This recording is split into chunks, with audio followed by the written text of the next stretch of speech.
So if we handcuffed you now and we only gave you 2 paper clips, could you get out of that? How long have you been breaking into things? They were completely shocked. Yeah, I found something spicy. Or found nothing. There was no money. There was no gold. There was no nothing I would think as valuable as these items. But the kids were very surprised to see what they found in that safe. Not too many people move 3,000-4,000 pound safes. Yeah. I think that's what I find most gratifying is just you get to help people every day. Welcome to the Beyond the Breaker podcast. God, I wish we had like a lock instead of like a clap or something like chunk. Like a clamp. Open the episode out, unlock that. Yeah. Perfect. Well, welcome everyone to another episode of Beyond the Breaker. Today we have the one and only Geoff Gall from Cat Keys. He's going to learn us up a little bit on locksmithing. So I hope folks are interested in learning something today. I know I'm going to learn a ton. I am. Yeah. And with that being said, Geoff, I hope you're comfortable, nice and relaxed here. Yeah. And let's just dive right in. We understand that you are a locksmith. You happen to work for Cat Keys. Yes. Shocker. This is a Hunt sort of production. So it's one of the brands in the Hunt family. What the heck does a locksmith do? We do lots sorts of things. We open doors. We do a lot of commercial work. We do a lot of safe work. We open vaults. Like what kind of vaults? Like sweet bank vaults? Yeah, whose vaults? We've done a few coin and gold guys. Huh. Like a private shop that's like a gold trader or something like that? Yep. Or even at their home where we've had a crack Suppose those open guys a would safe. have a safe at home. Right. Hey, Dad passed away. We got to get into their safe. Yeah. Oh, we open it up and there's a few gold bars and coins and silver bars in there. Yeah. Is that like an appropriate tip for the guy who opens the door is like, oh, here's a bar of silver or gold? There might be, yeah, right. That's what we hope for, but it's never happened. Under the table. Yeah. What does that call look like in the sense of somebody calls Cat Keys and says, hey, I need to get into a safe. So-and-so's passed away. Do you take calls when somebody says, I forgot the password? Oh, yes. Like, what's the protocol of going through that? So we got to try to get, so usually you get the executor, all that stuff, and get some paperwork and make sure that, hey, we're not just opening anybody's safe. But we try to go through everything possible to make sure that's right. And like in that scenario where a family member passed away and nobody knows where the code is, do they have to go through like a lengthy process of like proving that they're an executor on the estate or they have legal rights to open it and that kind of stuff? Yeah, exactly. So we got to have all that documentation before we we start the process. And then my colleague, Scott, he's our main safe tech. So he'll go out and do the research, make sure what safe we got, and see where he has to drill it open and stuff like that. He puts a scope in there and then reads the wheels and cracks the safe. So it's exactly like the movies. Pretty much. No shit. I mean, not like he's listening up to the safe and, and hearing the wheels in there drop, but very similar. And I think we may touch on this a little bit later in the episode as well, but I see the shirt you're wearing, 100 Years Cat Keys. Yeah. Tell us a little bit about the history of Cat Keys, why it's not called Dog Keys. But just go back the 100 years, obviously, because there's probably a lot that's changed in your business. So my great uncle, Omer B. Cat Key, is the one who started the business.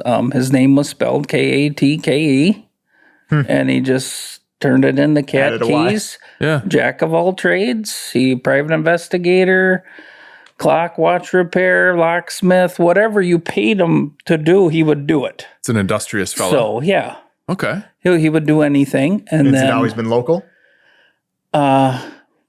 He started it in St. Paul. And then he had passed away in the 70s. And then my great aunt took it over. And then my father started it or bought it from her in 78. Okay. So he had it up until Hunt bought us 2 years ago and took us over. So interesting.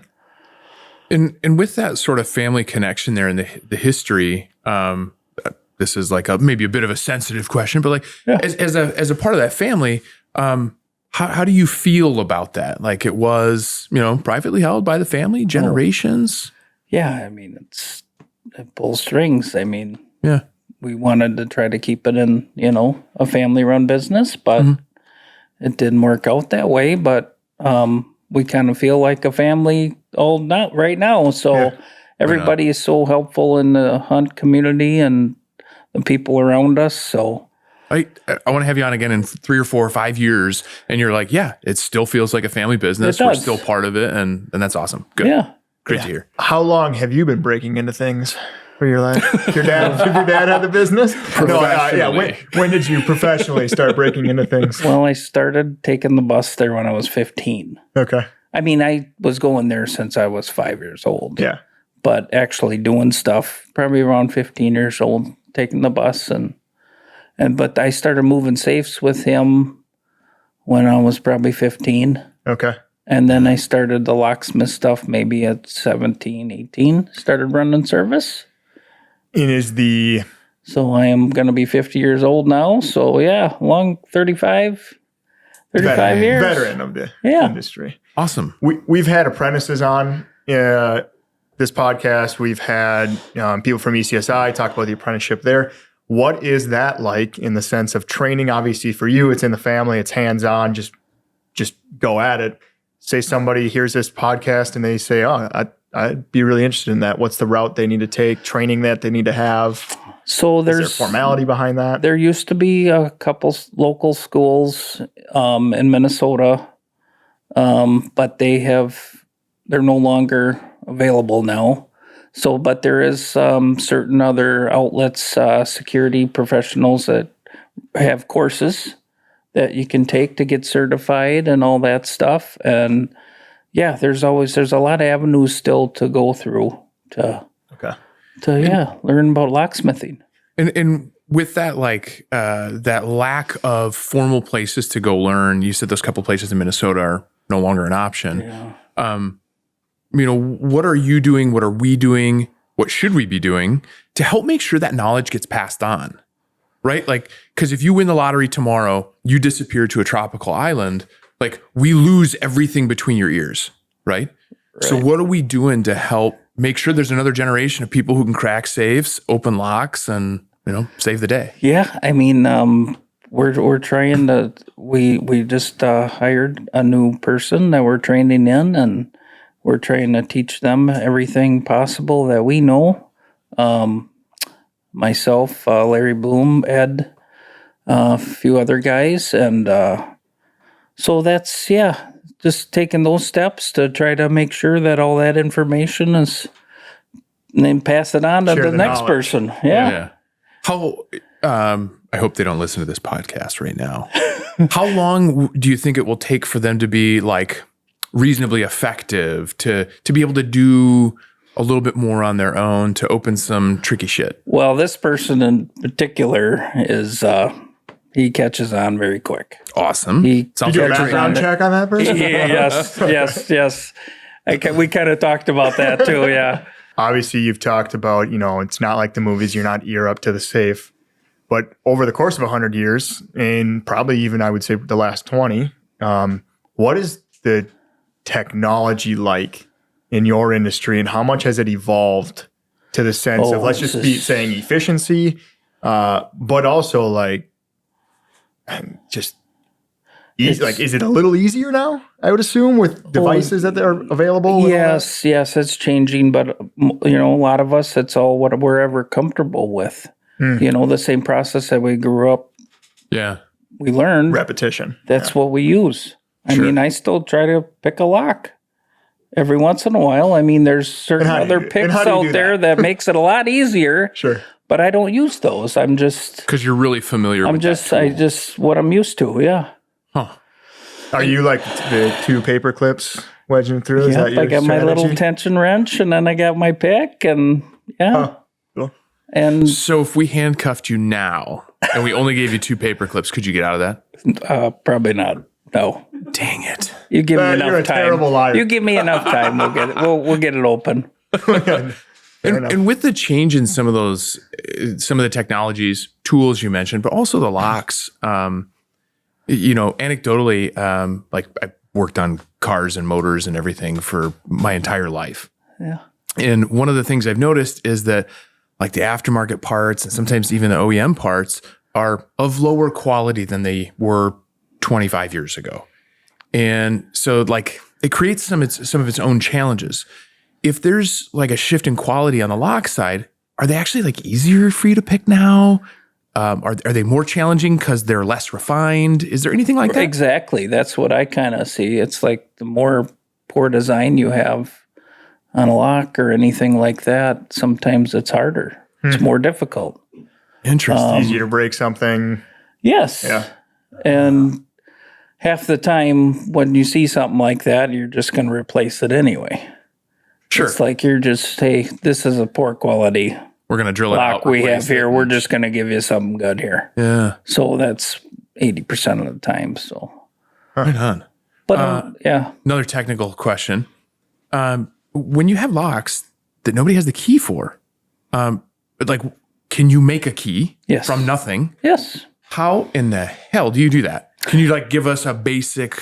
So we'll try to pick the lock. Otherwise, there's a couple other ways of taking apart the lock and then taking it apart and pulling the core out and making a key within probably 10, 15 minutes. So you're making a mold of Yeah. the core. Yeah, you just read the pins in the lock and then you cut a new key and we're set. Did you catch all that? Like, you know how to do it? I mean, just I make could this go sound into so very little detail, but yeah, usually something like that, 10, 15 minutes. Like one of the things that you guys do is like you help people. Like you are very much customer facing, service side when, Uncle Bill died and we got to open his safe or I locked myself out of something. Did you gravitate towards helping people? Did the job choose you? Did you choose the job? I think that's what I find most gratifying is just you get to help people every day. And more I see the people that I, do service calls for. I mean, they're just so thankful. You help them out in a bad situation and makes you feel good. Heck yeah. Yeah, it does. Yeah. And I bet you're stumbling across some people who are like having a really bad day. Yes, and that happens a lot too. And sometimes we gotta, we try to defuse the situation a little bit and So just, hey, Locksmith, we're gonna get in. It's gonna be okay. But sometimes it doesn't work out, and you find yourself, hey, we gotta walk away from a job, because they're just so dropping the F-bombs on you. Once that happens, we kind of, somebody gets say, pretty hey, upset about something. yeah, You exactly. couldn't fix their mistake No, type thing. Yeah. No, that's tough. But like, and it's hard because they're just frustrated. Yeah. But you're just trying to, calm them down. But I get it. So you're technician and therapist. Sometimes at the same time. Sometimes, yes. So along with that, people having bad days, hearing some good stories. Can you drop a couple of good ones on us? Like where you can remember like somebody being especially appreciative or like kind of a tough situation. Before we started recording, you were talking about, a parent and a kid and. Yes. So we had a house call that the Cottage Grove Police Department had called us on. And we had a child locked in the house in an interior door, which we arrived and it was myself, and I got in and picked the lock open in maybe 10, 15 seconds, and the kid was no longer crying. She was very happy to see us, and the police were grateful. And while we walked to get the invoice for the customer, she ended up locking the house door right behind her. So then she was locked out of the house. So then we had to go back and do it again. And Changed all the locks of the house then. pretty much. But yeah, they were both very grateful. So What about any stories, and you don't need to share complete details because there might be some privacy, but like where the let's say it was a safe or it was something where the person didn't actually know what was in there, but they needed to get into it and where they were completely shocked. Yeah, I found something spicy. Or found nothing. Yeah. Or they were like, oh, I thought there was a lot of something. There was a safe that we had to pick up from a couple that their parents had passed away. and my father had opened the safe, and there was some intimate, personal items. Sure. That's all that was in the safe. Oh, God. And there must have been just 2 or 3 shelves of them. Yeah. That's all that was in the safe was those personal items. Get out of that house. There was no money. There was no gold. There was no nothing I would think as valuable as these items, but that's what they locked up. Yeah. Sure. And then like The kids were very surprised to see what they found in that safe. My dad just kind of got, bumbled and embarrassed and walked away. And that's probably the right move there. Like really. so, yeah. Don't even need the invoice at that point. Just get out of there. There's been a lot of situations like that. So Interesting. And when you do something like that, like do you have to do some sort of like maintaining custody, a chain of custody? Because like you're opening this safe, do they need to be there when you open it? Yes. Oh. Yes. So you didn't swap out the money for the intimate personal objects. Yes, we used. Yep, exactly. Can you sign for this, please? Because we don't want to take this home. This may be a dumb question. So I don't completely know how safes work. How about now? I'm excited. How about after, let's just say, a fire-rated safe? Have you had to go in? I guess have you had to go in, pick a safe after something burned down? Yes. And how long of a wait is that? Or do you have to go full fire gear? What's the protocol there? No. So typically, most safes are rated for like 30 minutes to an hour. Okay. So we had a customer and they had a fire in the garage. The safe had kind of swelled up. So the door, there's certain lining of the safe. Yeah. So that just kind of swelled up against the door, but it wasn't hot anymore or anything like that. It was a few hours had passed, or even it might have been the next day. But he ended up drilling it open, prying it open the door, and the contents were fine. So, is that usually the case? Do they usually survive well? Yeah, I mean the problem is like if you're in a rural area, the fire department can't get there as close. Yeah. As soon as you like. And sometimes these safes, they're 30 minutes. Well, that thing sat in the middle of the flames for 2, 3, 4 hours. Yeah. You're gonna have some damage. Yeah. And you get some water damage also. Yeah. After that seal breaks. Yep. And it swells up. Yeah. So that's usually the problem that we see. This is going to be kind of a 2-for-1 kind of area of question. What kind of safes do you have at home for your valuables? And like, if that's a safe thing to say, no pun intended. And then like, could you recommend, for folks listening, I don't know the first place to start. Cause like there's some things that have like sentimental value. Yeah. There's some things that need to be safe, like firearms. And then there's other things that are like wildly expensive, like cash and gold bullion. Can you give some recommendations about safes, or like what should people look for when they're buying one? Well, if for residential safe, I mean you're basically trying to make sure all your belongings are safe from a fire. I don't think you need to worry. I mean, most safes have a burglar rating also, but most safes you got to make sure you got a good fire rating. What are those rating scales? Is it a time? So usually, 30 minutes. 30, there's certain temperatures up to 1200 degrees, but usually you want at least 1 hour. Okay. And that helps protect everything inside the safe. But if you are worried about someone breaking into stuff, if you have retail stores, you want at least a TL30 rating. Which means that's a tool rating. Okay. For that's what safes are rated for. Someone to try to break into the safe under 30 minutes with certain tools. Sure. And then there's torch ratings and so on. So all these jewelers and coin dealers have to have that safe rating to be insured Yeah. by their insurance. because they're keeping $1 million, $2 million in the safe. Will you guys sell any rated safe? Yes, we do. Okay. There's not like, you don't say, no, that's not heavily rated enough. We wouldn't sell it to you. Right. Correct. Because they have to insure it themselves still, right? Yep. So, you got, and each safe has a tag on it in the inside.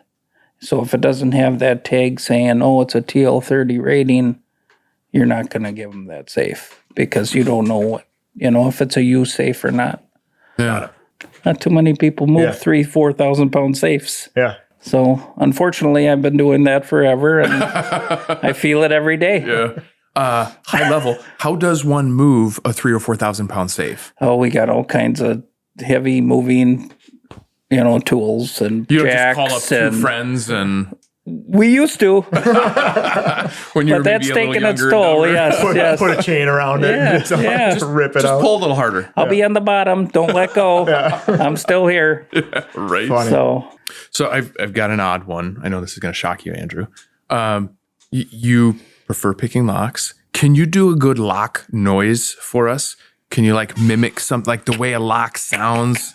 Are you guys it's picking just this more up on of the a microphone? a click. You just hear that click, and I'm like, oh my gosh! You want to hear sounds coming down from. It's the angels. We did it. We did it. I just say, what is that?